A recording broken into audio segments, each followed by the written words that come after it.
Heat. Heat everywhere.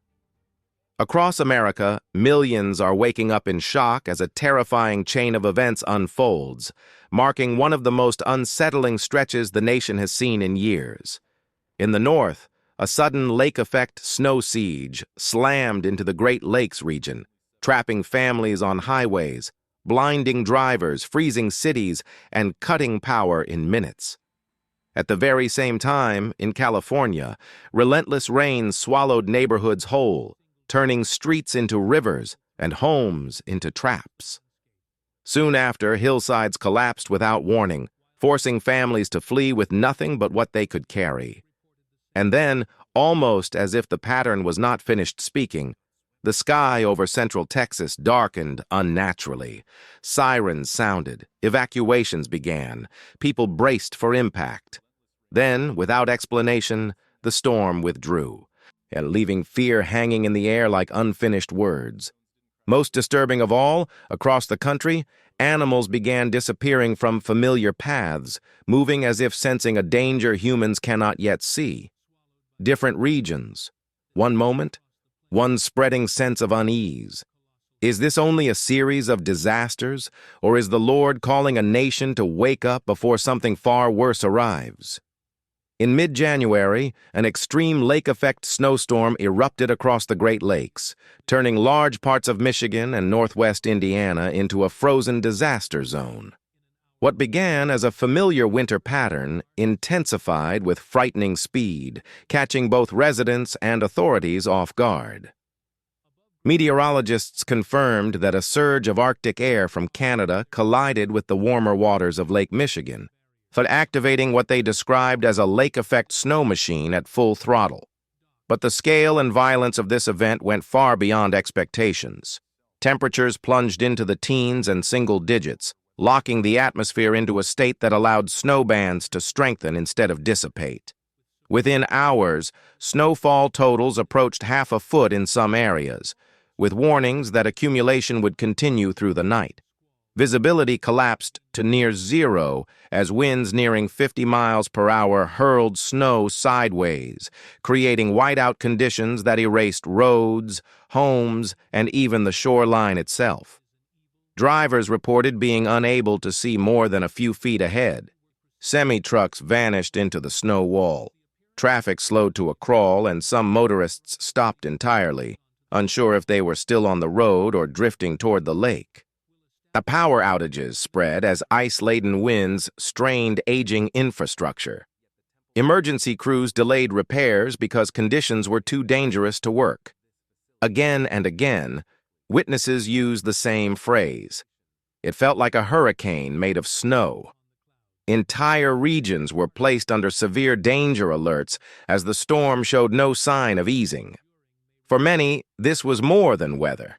It was fear, disorientation, and vulnerability all at once, a reminder of how quickly normal life can be stripped away.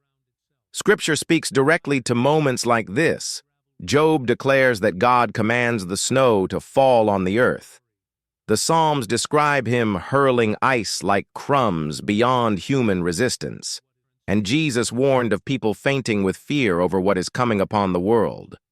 When wind roars, snow blinds, and even the strongest vehicles are forced to crawl, so the question becomes unavoidable. Is this merely extreme weather, or a shaking of foundations? After the frozen north was brought to a standstill, instability did not pause. It shifted west, where water, not snow, became the weapon. In parts of California, a powerful storm stalled overhead, releasing relentless rainfall that overwhelmed the region with alarming speed. In less than a day, some areas recorded 10 to 15 inches of rain, far beyond seasonal norms. Drainage systems failed within minutes. Streets became fast-moving rivers carrying mud, debris, and shattered property through once quiet neighborhoods. Water rushed into homes, flooding ground floors and forcing families to evacuate with little warning. Vehicles were abandoned mid-street as engines died beneath rising water. and the emergency alerts urged residents to move to higher ground as power outages spread and roads disappeared beneath floodwaters. One resident described it simply: "The water kept rising, and then we realized we had to leave." What unsettled people most was not only the destruction, but the speed. Stability vanished in hours.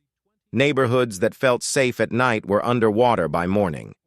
Scripture has long described moments like this as exposure, when what is trusted is tested and what is hidden is swept into view.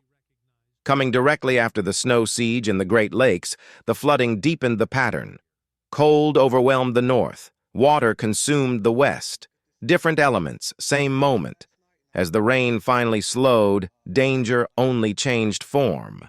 The ground itself began to fail. After days of saturation, the hillsides that had appeared stable for decades collapsed without dramatic warning. Witnesses described a deep, unsettling movement beneath their feet, as if the earth shifted internally before giving way.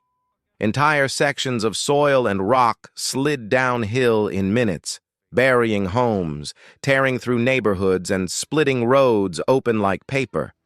Families were told to leave immediately. Many fled with nothing. Officials later confirmed that years of erosion and hidden weakness had quietly compromised the land long before the storm arrived. The rain did not create the danger. It revealed it. Collapse did not begin when the ground moved.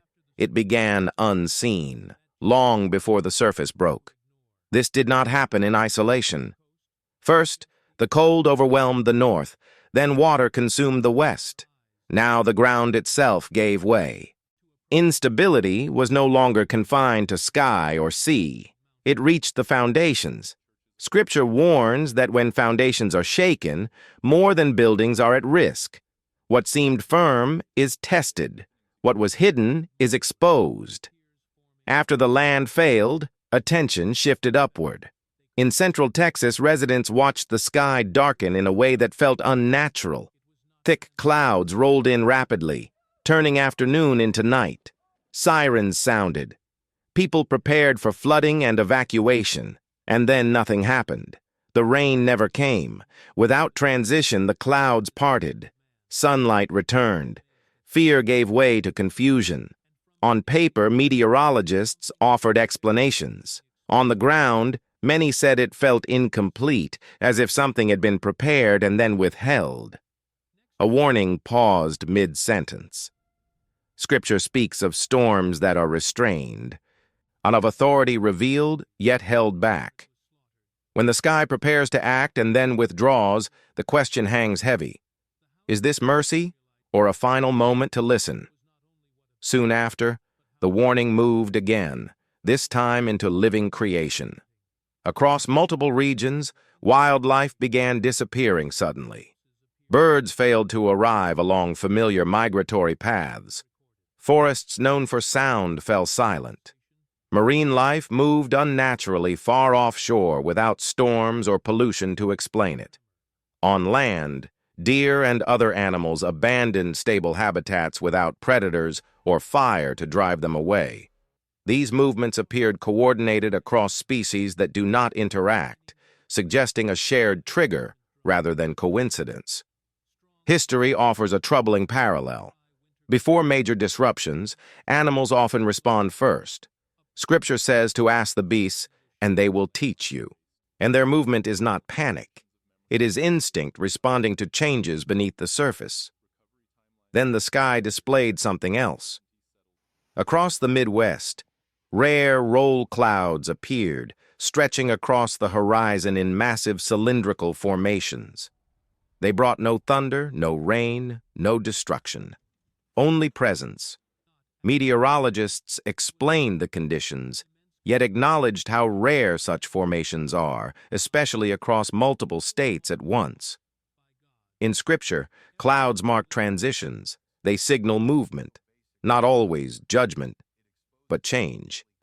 As quietly as they arrived, the clouds dissolved, not with fear, but with recognition, a display meant to be seen, not felt.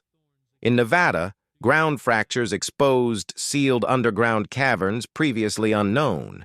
Chambers carved into solid rock revealed smooth walls, precise angles, and unfamiliar symbols. And access was quickly restricted due to safety concerns, but the timing drew attention. Scripture says nothing hidden will remain concealed forever. Buried things surface at appointed times, often during seasons of warning. Then, along the coast of Maine, glowing geometric symbols appeared briefly on the sand at night. Circles, lines, cross-like shapes glowing softly before the tide erased them without a trace. Explanations struggled to account for their precision. A sign written in sand is not meant to last. It is meant to be noticed. Across land, sea, sky, and living creation, one detail stands out. Destruction appears, but is restrained. Storms form and pause. Floods rise and stop short. Again and again, devastation approaches a final line, then hesitates. Scripture calls this patience, not weakness. Judgment is often preceded by mercy, delay, and opportunity. The Bible describes these moments as birth pains, not the end, but the beginning. They increase in frequency and clarity. The danger is not disaster itself, but distraction. Life continues, plans are made, warnings are dismissed. Yet foundations, physical and spiritual, are being tested quietly. God has always warned before acting. Noah preached before the flood. Prophets cried out before exile. Signs appeared before deliverance and judgment. This pattern has never changed. What we are witnessing is not the final collapse, but a season of clarity. Lines are being drawn. Hearts are being revealed. The pauses are shorter, the signs more precise. The restraint itself is mercy. So the final question lingers, heavier than all the rest. Now, if the warnings are increasing and the signs are aligning, are we preparing our hearts or waiting until there is no time left? Stay watchful, stay grounded, stay awake.